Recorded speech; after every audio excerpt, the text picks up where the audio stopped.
Chapter 20. The last thing Beauchamp said to him was, "Don't forget now, this is our business deal. It don't concern nobody else. You take that bag of meat and hide it somewhere, and I'll bring you more meat tomorrow. In the meantime, you keep your mouth shut." At 3 o'clock, the school bus pulled up, belching and gasping and sighing.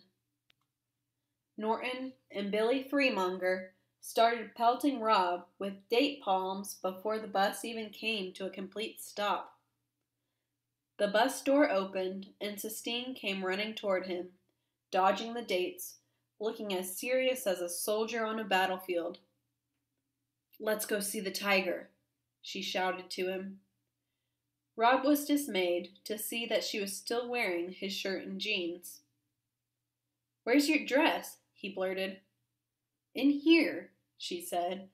She held up the same grocery bag he had given her the night before. "I changed as soon as I got out of the house. My mother doesn't know. I found a book in the library today and read about big cats. Do you know that panthers live in the woods here?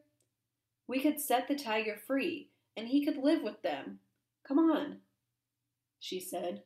She started to run. Rob ran too, but the keys to the cage felt heavy in his pocket, and they bumped up against his leg and slowed him down so that Sistine beat him there. When he arrived, she was standing pressed up against the fence, her fingers wrapped in the chain link. "Tigers are an endangered species, you know," she said. "It's up to us to save him." "Watch out he don't attack you," Rob said. "He won't. Tigers only attack people if they're desperately hungry." "Well, this one ain't hungry." "How do you know?"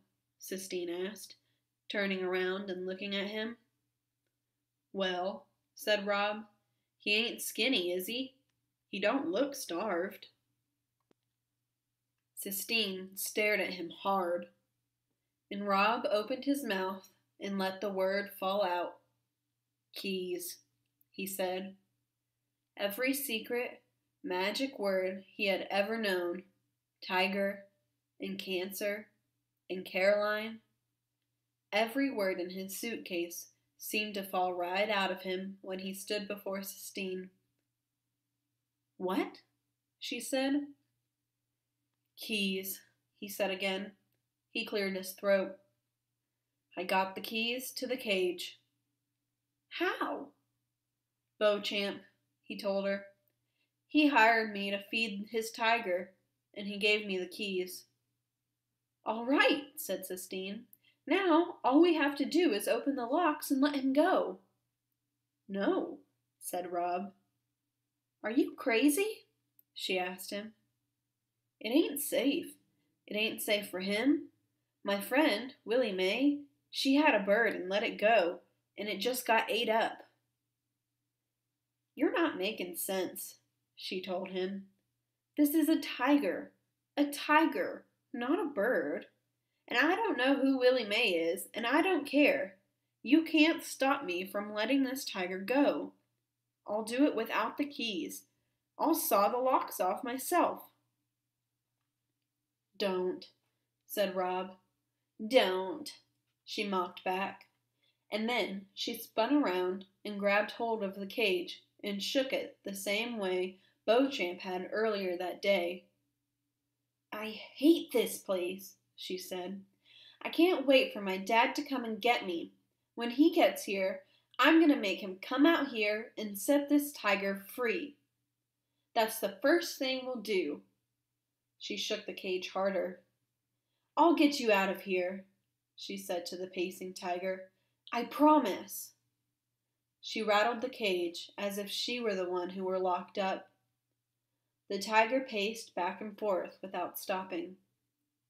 "Don't," said Rob. But she didn't stop. She shook the cage and beat her head against the chain link. And then he heard her gasp. He was afraid that maybe she was choking. He went and stood next to her, and he saw that she was crying. Crying? Sistine.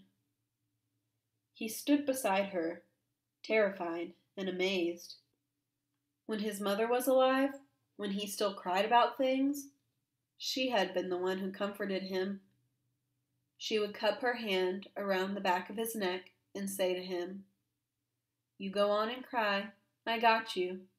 I got good hold of you."